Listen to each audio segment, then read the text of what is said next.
Go green or get bulldozed. Road Transport Minister Nitin Gadkari's clear warning to India's top automakers was stern. Look for alternatives to petrol and diesel or get left behind. These comments have left the industry confused and concerned. Good evening and thanks very much for joining us on this special broadcast. I'm Ronojoy Banerjee. While automakers say that electric mobility is clearly a bet that they will make, but they caution that it has to be one that is calibrated, keeping the market reality in mind. While there is merit in moving towards cleaner tech, the government's bluster is causing some nervousness in the auto sector. Take a look.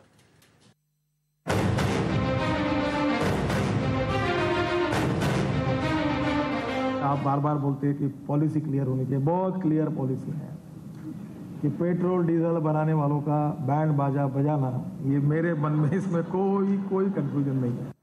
Road Transport Minister Nitin Gadkari fired straight from the hip at the auto industry's annual convention in New Delhi, and he did not pull his punches. और मैं तो ये करने वाला हूँ, either you like it, may not like it. मैं आपको पूछने वाला नहीं हूँ, मैं बुलडोज करने वाला हूँ। मैं ये पोल्यूशन के लिए, इंपोर्ट के लिए, मेरी आइडिया बहुत साफ है।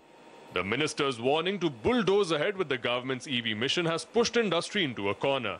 While acknowledging the need to move towards clean tech, automakers say the government should be tech agnostic and should let the market determine what bets to make. The move towards electrification does raise legitimate issues. The first is about affordability. Look, challenges of various kinds, we can't even visualize all the challenges. The challenge is of having an affordable car which will be acceptable to the customers. I have not the luxury of a shelf.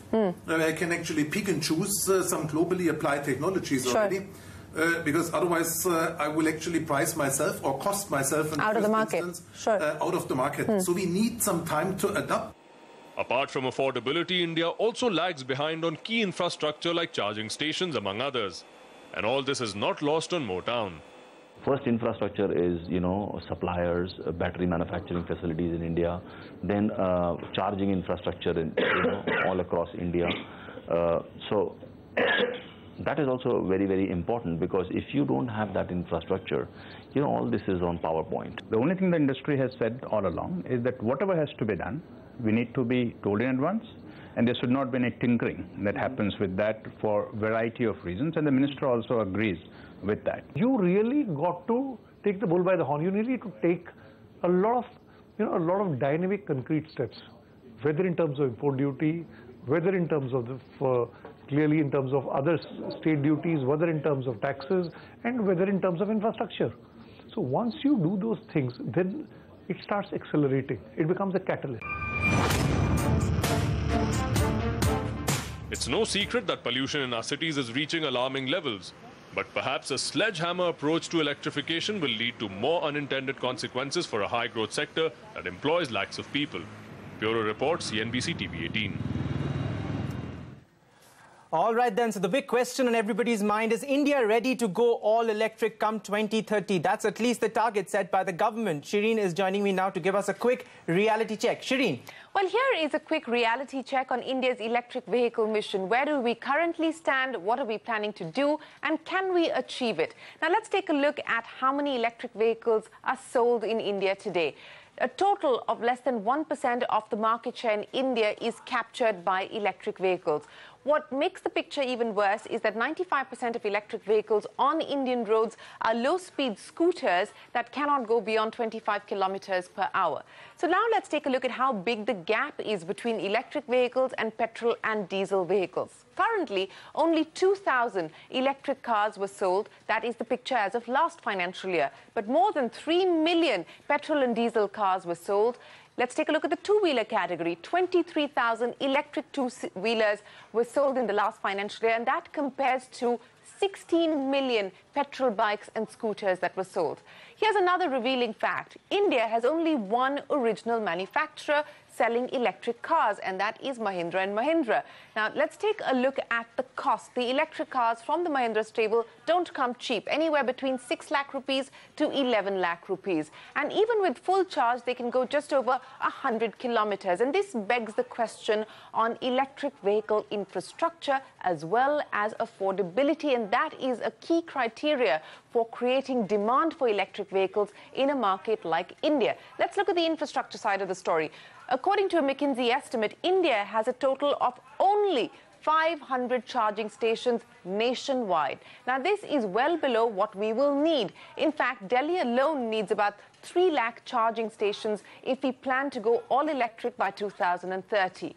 Let's take stock of the global picture. No major country in the world is planning to go electric as fast as India plans to do so. Our goal is 2030. Scotland, 2032. France, 2040, Britain 2040. So even developed nations like France and Britain are planning to go electric after 2040. Now, the market share of electric vehicles, even in these developed markets, is minuscule. India, as we pointed out, is less than 1%. But look at France and Britain, just a little over 1.4% and 1.3%. Here's the big difference, as we already pointed out. India has just one electric car manufacturer, that's Mahindra. If you take a look at what's happening in Britain, France, or across Europe, there are many. You have Volkswagen, you have Jaguar Land Rover, which plans to go all electric by 2020. You have Ford, Citroën, BMW, Nissan, and many more. Well, we caught up with industry stalwarts Rajiv Bajaj and R.C. Bhargava to find out if there is concern or confidence in India Inc. to be able to meet that 2030 target for all electric. Well, thanks very much for that, Shireen. Who better now to throw some light on the government's big 2030 target than the chairman of the country's largest car maker, Mr. R.C. Bhargava. Bhargava-san, thank you very much for joining this evening here on CNBC-TV18. You know, as Nitin Gadkari made it very clear, sir, at the Siam Convention, shape up or ship out, the message was clear that by hook or crook, the government will meet that 2030 target, which is to go all electric. The government wants that all new vehicles post-2030 would be sold only only in the electric powertrain. Is that even realistic? Going by the statistics that Shireen was telling us, less than 1% of our cars today is actually electric. How can we go all electric in the next 12, 13 years?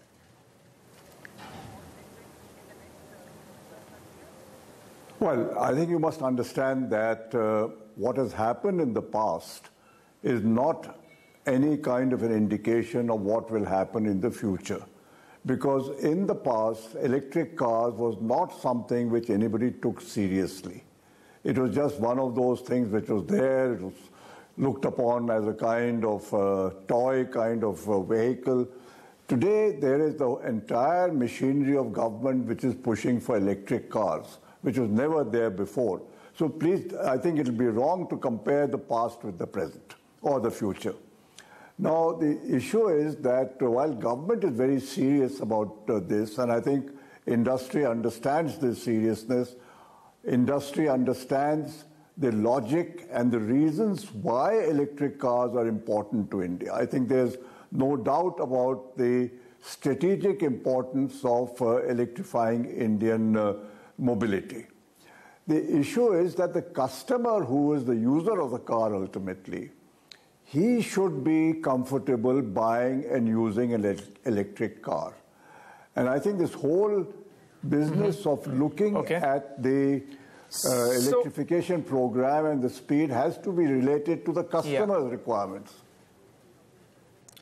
That's right. So you're essentially saying that the government should be fuel agnostic and perhaps should lay out the objectives, which is to cut down on pollution, and then let the market determine which fuel option they want to go for. But let me persist with this point on electrification, because globally we've seen every government. I mean, now they're scaling back.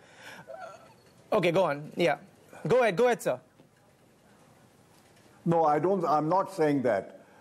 I think government has a role to play in making electrification possible.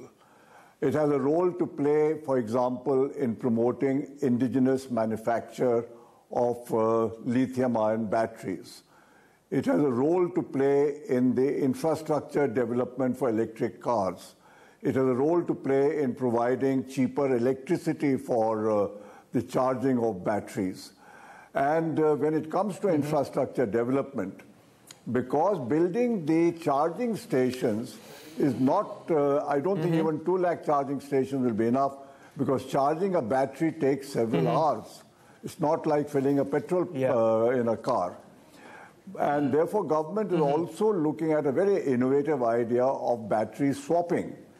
And companies are being apparently willing to buy batteries, lease them out for use. Mr. Bhargava, if I could just come in. Which has to be seen how it will play out.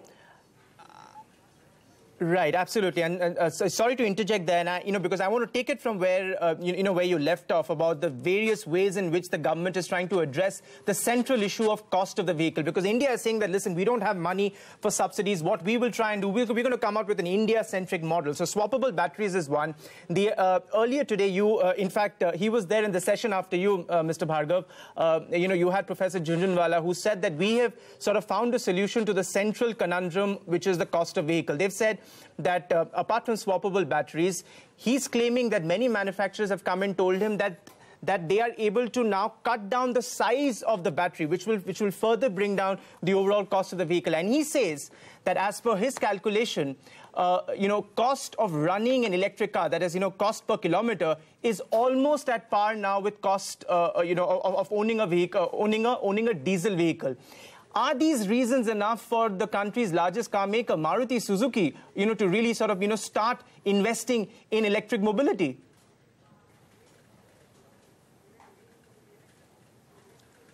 See, the concept of swapping batteries has still to be tried out. And what will be the issues which come up when you try this?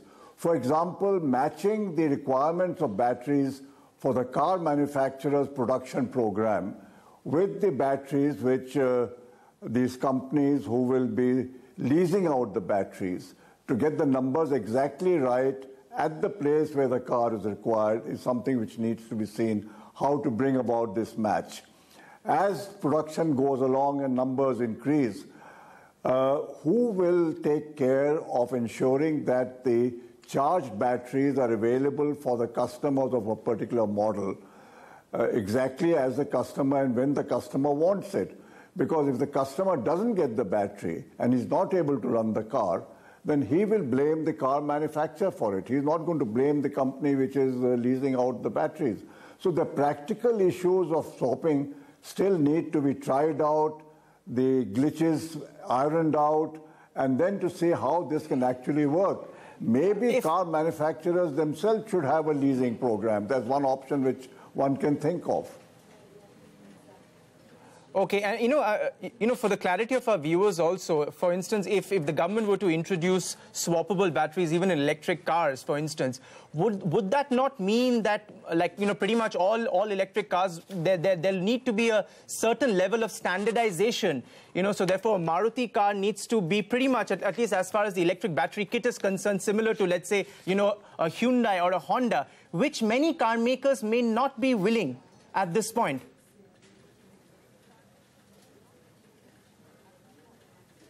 It may not, I don't know the technical difficulties in making that happen.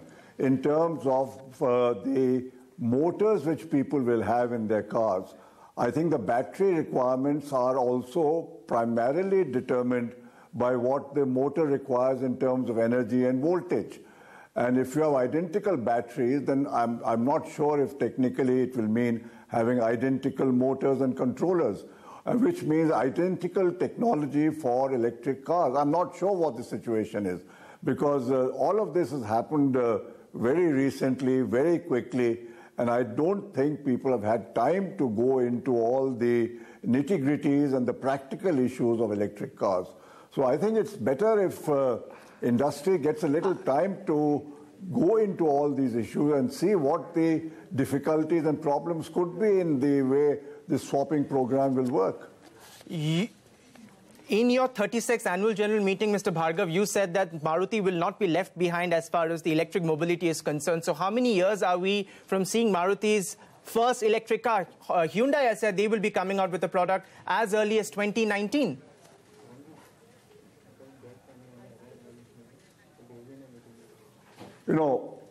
Maybe somebody will come up with a product before we do. But when we come up with a product, we'll come up with a product which has a high local content. We'll come up with a product where we are sure that we can give the customer the kind of service and performance which he wants. We do not want to do something in a hurry and find that we are not meeting customer expectations, because from Maruti, customers have certain kinds of expectations of what the car should do. Maybe we have to start first just with cars which are bought by people who have their own charging facilities at home. They have a power point at home. And that's maybe about 10% or 15% of the population would be able to charge their cars at their home. Then they don't need swapping, they don't need charging points and such things. Right. In fact, that is one of the key concerns also among many manufacturers we were speaking to at SIAM, is the temporary dislocation that it may cause to the domestic vendor base. But Mr. R.C. Bhargava, always a pleasure to have you join us on CNBC-TV18. Thank you very much for taking time out. We need to slip into a break now, but up next we'll be joined by Managing Director of Bajaj Auto, Rajiv Bajaj. On the other side, please don't go anywhere.